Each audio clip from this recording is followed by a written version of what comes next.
우리 예수님께서 광야에서 40일 동안 사단의 유혹을 받으시고 그 유혹을 이기신 후에 주님은 사역을 시작하셨습니다. 그 사역을 시작하시며 첫 번째로 최초로 외친 말씀이 마태복음 4장 17절에 보면 회개하라 천국이 가까웠노라 말씀하시고 계십니다. 예수님께서는 하나님의 나라에 관하여 수없이 말씀하시고 계십니다. 복음서에만 122번에 하나님의 나라에 관해서 말씀하셨는데 그 하나님의 나라에 관해 말씀하시는 것 중에 예수님이 직접 말씀하신 것이 90회 정도를 하나님의 나라에 관하여 말씀하시고 계십니다. 처음 말씀하시고 이렇게 하나님의 나라에 관하여 수없이 말씀하실 때 우리 주님은 나는 하나님의 나라를 너희들에게 주기 위하여 이 땅에 이루기 위하여 내가 왔음을 충분하게 우리에게 말씀하시고 계십니다. 하나님의 나라 그러면 세상의 모든 사람들 그리고 믿는 사람들조차도 우리가 생각하고 있는 유토피아의 건설입니다. 이상국가를 생각하고 있습니다. 그러나 사실은 우리 주님이 말씀하시는 하나님의 나라는 우리가 생각하는 그런 방식으로 하나님의 나라를 이루어가지도 않고 우리가 생각하고 있는 하나님의 나라가 아닙니다. 사람들은 유토피아 이상국가를 건설하기 위하여 근대에 와서도 많은 사람들, 힘을 가진 자, 정치인과 그리고 지식인들이 모여서 자본주의 국가를 만들면 하나님의 정말 행복한 나라, 이 세상에 가장 좋은 나라가 될 것이라고 생각하여 자본주의 국가를 세워갔습니다. 근데 이 자본주의 국가라 하는 말은 이윤을 추구하고 내가 돈을 많이 벌면 행복할 줄 알았습니다. 그리고 좋은 사회가 도래할 줄 알았습니다. 그런데 사실 돈을 갖고 그리고 자기 스스로가 돈을 많이 벌면 벌수록 행복한 것이 아니라 서로 갈등만 조장되기 시작했습니다. 양극화가 심하기 시작합니다. 빈곤과 가난은 끊임없이 해결되지 않습니다. 그래서 정치 지도자들이나 지식인들은 이 자본주의 국가에 대한 회의를 갖기 시작하지요. 행복한 나라가 될 수 없다는 것을 저들이 알기 시작합니다. 그래서 지식인들, 정치인들은 공산국가를 또 만들면 행복한 나라가 될 수 있을 것이다. 이상국가가 될 수 있을 것이다. 우리가 그래서 모두가 함께 노동하고 그리고 함께 분배하고 그리고 계층도 평균화시키면 얼마나 낙원 같은 나라가 될 수 있을까 생각을 했습니다. 그러나 실제 공산국가는 실패하고 말았습니다. 공산국가도 결국은 이상의 국가를 세울 수 없다는 것을 모두가 다 판단하게 됐고 실패했습니다.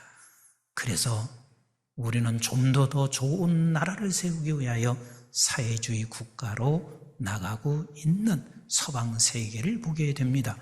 사회주의 국가라 하는 것은 적어도 백성들이 의식주와 그리고 교육만큼은 교통의 문제만큼은 그리고 우리가 건강 최소한의 의료 보장만큼은 기본적 서비스만큼은 모두가 다 평등하게 해야 한다 하는 것이 이게 사회주의 국가였습니다. 하지만 유럽의 병폐는 이루 말할 수 없습니다. 결국은 이 세상의 어떤 국가를 사람들, 지식인과 힘을 가지고 있는 정치인들이 만든다 해도 결국은 회의와 멸망과 그리고 끝은 남는 것이 불행밖에 남지 않습니다. 이게 세상 국가입니다. 이게 세상 사람들이 어떤 방법을 해서 세워도 마찬가지입니다. 우리 주님께서는 세상의 방식으로 하나님의 나라를 이루어가지 않습니다. 우리 주님의 방식은, 하나님의 방식은 죄인들이 생각하고 있는 사람의 방식이 아니라, 하나님의 나라는 내가 이 땅에 와서 하나님께서 통치하시는 이 생명의 나라는 다른 방식이라는 사실을 오늘 성경은 우리에게 가르쳐주고 있습니다. 그래서 오늘 본문 18절에서부터 21절까지 하나님의 나라를 이루어가는 방식이 겨자씨의 방식이고 누룩의 방식이고 심겨지는 숨겨지는 방식이다. 그리고 22절부터 30절까지는 하나님의 나라를 이루어가는 방식이 좁은 길을 걸어가는 방식이다. 그리고 31절부터 35절까지는 세상의 힘과 세상의 권세로 하나님의 나라가 이루어지지를 않는다. 그 방식을 쓰지 않는다. 이것을 말씀하시고 계십니다. 오늘 본문 18절에서부터 21절까지 우리 주께서 말씀하시기 직전의 사건이 무슨 사건인 줄 우리는 이미 읽어왔습니다. 18배 18년 동안 저들이 이미 사단에게 꽁꽁 묶여서 아무것도 할 수 없습니다. 그 사단에 묶여있는 저는, 이 여인은 누구도 고칠 길도 없었습니다. 그런데 갑자기 예수 그리스도께서 나타나시고 그 예수님은 사단을 단 한 방에 물리치고 풀어주었습니다. 이 사건을 만난 그 본인뿐만 아니라 주변에 있는 모든 사람들이 영광을 돌렸습니다.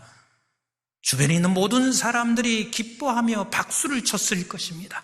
아하, 이 방법, 이런 능력을 가지고 있는 예수가 이 방법으로 이스라엘의 정치와 경제와 모든 것을 회복하여 이런 나라를 만들어 갈 것을 저들은 생각했을 것입니다. 엄청난 능력을 소유한 분 아닌가? 이분이라면 모든 것이 가능하지 않은가? 이런 생각을 갖고 사로잡혀 있는 그 무리를 향하여 곧장 우리 예수님은 아니, 그 방법으로 하나님의 나라를 이루어가지 않는단다. 내가 하나님의 나라를 이루는 것은 바로 이 방법을 통해서 이루어가는데, 오늘 첫 번째 그 방법이 18절에서부터 21절 말씀, 우리 한번 18절 19절을 같이 읽어보도록 하겠습니다.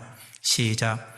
그러므로 예수께서 이르시되 하나님의 나라가 무엇과 같을까? 내가 무엇으로 비교할까? 마치 사람이 자기 채소밭에 갖다 심은 겨자씨 한 알 같으니 자라 나무가 되어 공중의 새들이 그 가지에 깃들었느니라. 예수님이 하시는 말씀은 나는 하나님 아버지 능력을 가진 하나님이시지만 이 세상에 올 때 겨자씨로 왔단다.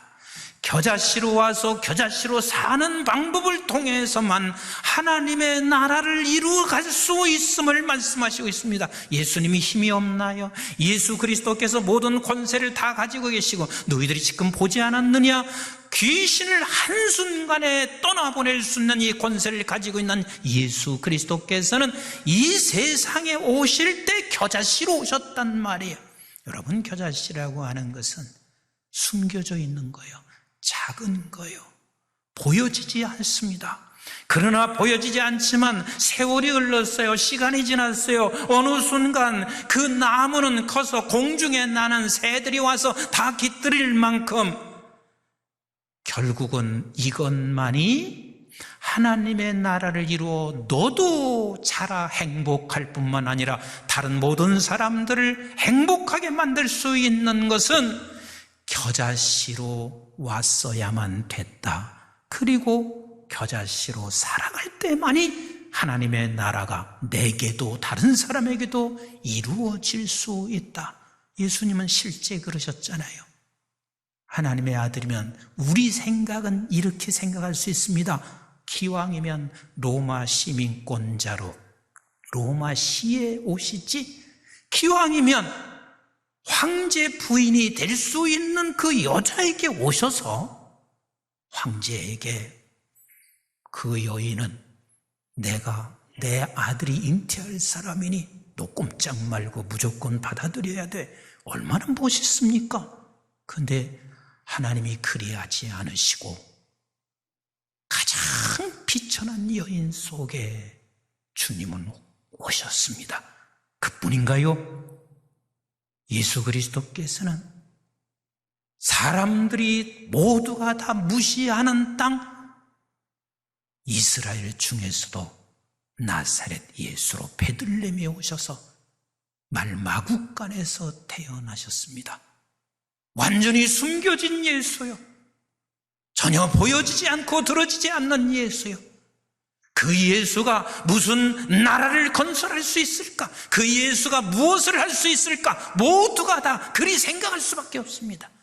기왕에 사역하셔서 이런저런 능력이 나타나면 좀 로마에 가서 그런 능력을 나타나실 것이고, 권세자 앞에 가서 그런 능력을 나타내면 얼마나 좋겠어요. 능력을 나타내시면서도 갈릴리 주변을 떠나지 않습니다. 나사렛 사람이라 칭할 만큼 그 주변에서 늘 살면서 그 능력과 이사와 기적을 베푸셨습니다.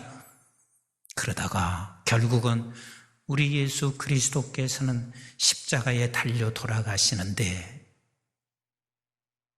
참으로 비참하리 그지없습니다. 무기력하기 그지없습니다. 그렇게 우리 주님께서 십자가에 달려 돌아가시는 그 순간 사람들은 다 이렇게 생각했습니다. 저가 무슨 하나님의 아들인가? 저가 무슨 하나님의 나라를 이룰 사람인가? 이렇게 모두가 다 생각을 했을 것입니다. 아니, 했습니다. 그래서 십자가에 달려 돌아가는 순간 모든 제자들은 다 예수님을 등지고 배반하고 떠났습니다. 그런데 그렇게 겨자씨로 오셔서 죽으신 예수 그리스도, 그분으로 말미암아 저와 여러분들이 하나님의 나라 백성 된 걸 믿으시면 아멘. 누가 이것을 상상했겠어요? 수많은 사람들이 그 겨자씨를 통하여 내가 생명의 사람으로 바뀌어졌습니다. 사람들이 예수를 믿으면서도 많이 오해를 하고 있습니다. 창세기 1장과 2장에 보면 우리 하나님께서 무엇으로 세상을 창조하셨어요? 그렇죠. 말씀으로 세상을 창조합니다. 말씀 한마디로 빛이 있으라 하니 빛이 있습니다. 말씀 한마디로 이 엄청난 큰 우주가 궁창이 만들어지고 있습니다. 말씀 한마디로 땅과 바다가 분리되며 그 위에 하나님의 식물들이 자라나고 있습니다. 뭐 하나 가꾸고 뭐 하나 노력한 게 없이 오직 말씀으로 그리 하셨습니다. 그리고 이 위에 하늘에 광명이 있으라 하시니 그 광명들이 일어나기 시작했습니다. 그리고 땅에는 생물과 그리고 바다에는 바다의 물고기가 있으라 하시니 그대로 되었고, 그리고 마지막 날에는 짐승과 사람을 지어 생기를 부어 넣으셨습니다. 멋있습니다. 하나님이 좀 그렇게 해주시면 얼마나 좋겠어요. 말씀 한마디로 기업이 확 일어나고, 말씀 한마디로 모든 질병이 확 바뀌어지고, 우리 하나님께서 세상을 다시 생명을 주신다면 그렇게 하시면 얼마나 좋겠어요. 말씀 한마디로. 그런데 여러분 잘 기억하셔야 됩니다. 언제나 우리 하나님은 말씀으로 역사하시는 하나님이십니다. 말씀으로 역사하시는 하나님이십니다. 그러면 겨자씨로 오신 예수 그리스도께서도 역시 하나님께서 말씀으로 그대로 이루어 가시는 거예요. 하나님이 세상을 처음에 창조하실 때는 그렇게 말씀으로 창조하셨지만 다시 죄인 되어 죽어 있는 우리, 죽었다는 말은 창세기 2장 7절에 보면 하나님께서 사람을 지으시고 그곳에 생기를 부으셨다. 생기는 곧 하나님이세요. 성령이세요. 그 생기를 부었더라. 그런데 인간들이 죄로 말미암아 그 죄를 지는 사람에게는 그 성령의 영이 거할 수가 없습니다. 그래서 영이 떠나면 그 사람은 이미 뭐한 거요? 죽은 것이라. 그 죽은 순간 한참 지나고 나서 예수 그리스도를 겨자씨로 보낸다고 생각하지 않았습니다. 하나님은 언제나 말씀대로 역사하시는데 우리 한번 창세기 3장 15절 말씀을 같이 한번 보실까요? 창세기 3장 15절 시작. 내가 너로 여자와 원수가 되게 하고 내 후손도 여자의 후손과 원수가 되게 하리니 여자의 후손은 내 머리를 상하게 할 것이요 너는 그의 발꿈치를 상하게 할 것이니라 하시고 그랬어요. 이 말이 이해하기가 쉽지 않습니다. 여자는 누구냐면 예수 그리스도시죠. 여자의 후손은 누구냐면 저와 여러분들이에요. 그리스도 안에서 생명을 얻은 우리란 말이에요. 그런데 여자와 여자의 후손들이 사단이 원수가 되어 있습니다. 그래서 원수가 된 사단이 여자와 여자의 후손을 어떻게 하냐면 머리를 쳤단 말이에요. 그 머리 쳤다 하는 말은 죽인다 그 말이에요. 어떻게 하나님 되는 사람을 죽일 수 있어요? 죽인단 말이에요. 그런데 이 15절 하반절은 놀라운 비유로 설명한 거예요. 그가 발꿈치를 상하게 한다. 이 말이 무슨 뜻이냐면 네가 머리를 쳐서 죽였지만 결단코 네가 다 죽은 것 같지만 죽은 게 아니라 너는 저를 살짝 발끝을 내가 되겠다 하는 이 말은 다른 소리가 아니라 네가 아무리 상하게 한들 나는 네가 생각하는 것처럼 상한 자가 아니야. 이 뜻이란 말이에요. 이해가 되십니까? 상한 것 같지만 나는 결단코 상한 것이 아니야. 그래서 결국은 우리 하나님께서 처음도 말씀으로 창조하셨고 그리고 겨자씨로 오셔서 십자가에 죽으심도 말씀대로 하셔서 하나님의 나라를 이루어 가시는 방법을 이미 하나님께서 우리에게 말씀하셨습니다. 믿으시면 아멘. 그래서 우리는 주님께서 이 세상에 겨자씨로 오셔서 십자가에 죽으시고 말씀대로 가심으로 말미암아 저와 여러분들에게 하나님의 나라를 선물로 주셨습니다. 그래서 그것만이 열매가 있습니다. 그것만이 진정한 행복이 있습니다. 우리 한번 요한복음 12장 20절로 같이 한번 읽어보겠어요. 시작. 명절에 예배하러 올라온 사람 중에 헬라인 몇이 있는데 그들이 갈릴리 벳세다 사람 빌립에게 가서 청하여 이르되 선생이여 우리가 예수를 뵙고자 하나이다 하니 빌립이 안드레에게 가서 말하고 안드레와 빌립이 예수께 가서 여쭈니 예수께서 대답하여 이르시되 인자가 영광을 얻을 때가 왔도다. 인자가 영광을 얻을 때가 무슨 때요? 십자가에 죽을 때가 왔도다. 십자가에 죽을 때가 왔도다. 24절 같이 봅니다. 시작. 내가 진실로 진실로 너에게 이르노니 한 알의 밀이 땅에 떨어져 죽지 아니하면 한 알 그대로 있고 죽으면 많은 열매를 맺느니라. 맞어요. 하나님의 나라는 오직 십자가 겨자씨로 있어야만 하나님의 열매, 나라의 열매가 맺혀지게 되어 있습니다. 그래서 우리 주님이 요한복음 14장 6절에 이렇게 말씀하시는 거 아니겠어요? 같이 한번 읽어보도록 할까요? 시작. 예수께서 이르시되 내가 곧 길이요 진리요 생명이니 나로 말미암지 않고는 아버지께로 올 자가 있어요 없어요? 없습니다. 내가 길이다 하는 말은 이것만이 진리고 이것만이 생명인데 이 길만이 겨자씨로 살아가는 길만이 내가 겨자씨가 되는 것만이 결국은 생명이다. 생명이다.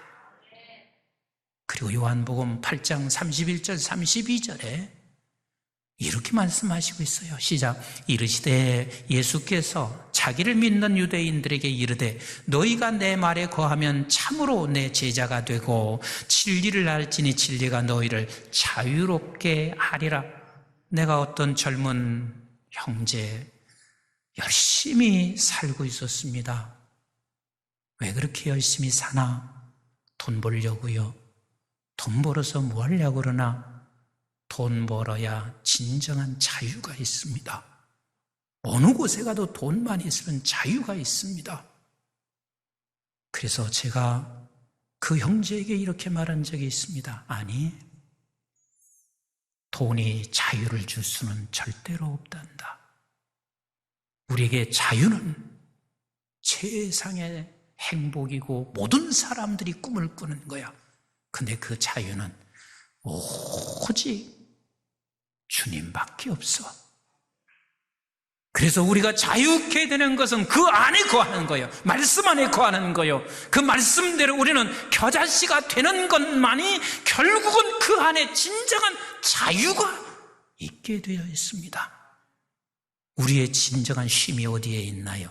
마태복음 11장 28절로 29절 같이 한번 볼까요? 시작. 수고하고 무거운 짐진 자들아 다 내게로 오라. 내가 너희를 쉬게 하리라. 내게로 와라. 그래야 네가 쉴 수가 있다. 29절 시작. 나는 마음이 온유하고 겸손하니 나의 멍에를 메고 내게 배우라. 그리하면 너의 마음이 쉼을 얻으리라.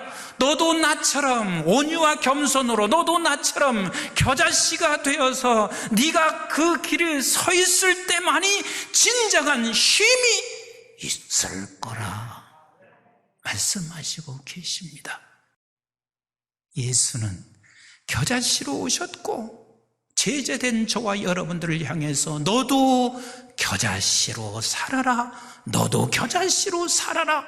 여러분들에게 하나님께서 어마어마한 걸 부어준다 할지라도 끝까지 여러분들이 하나님의 나라가 이루어지기를 소원하십니까?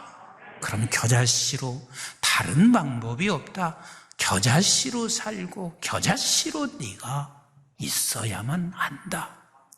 그리고 나서 이어서 두 번째 이렇게 말씀하시고 계세요. 20절 21절을 같이 읽어봐요. 시작. 또 이르시되 내가 하나님의 나라를 무엇으로 비교할꼬? 마치 여자가 가루 소말 속에 갔다 넣어 전부 부풀게 한 누룩과 같으리라 하셨더라. 주님은 누룩으로 오셨어요. 저는 누룩을 잘 알아요. 왜? 과거에는 대다수 집에서 술을 만들어 드셨든지 그 누룩을 그렇게 많이 사용했잖아요. 근데 누룩만 놔두면 아무런 의미가 없습니다.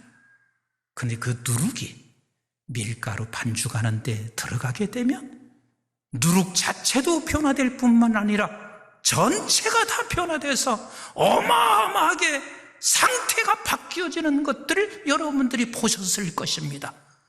다시 말하면 우리 주님께서는 하늘의 하나님으로 남겨지지 아니하시고 이제 너희들에게 다른 생명을, 너희들을 건져낼 생명은 말씀으로 하시는데 그 말씀이 무엇이냐면 누룩으로 내가 오는 거예요. 누룩으로 이 세상 속에 들어가는 거예요. 그래서 그 누룩이 결국은 세상을 변화시키고 바꾸어 가는 거예요.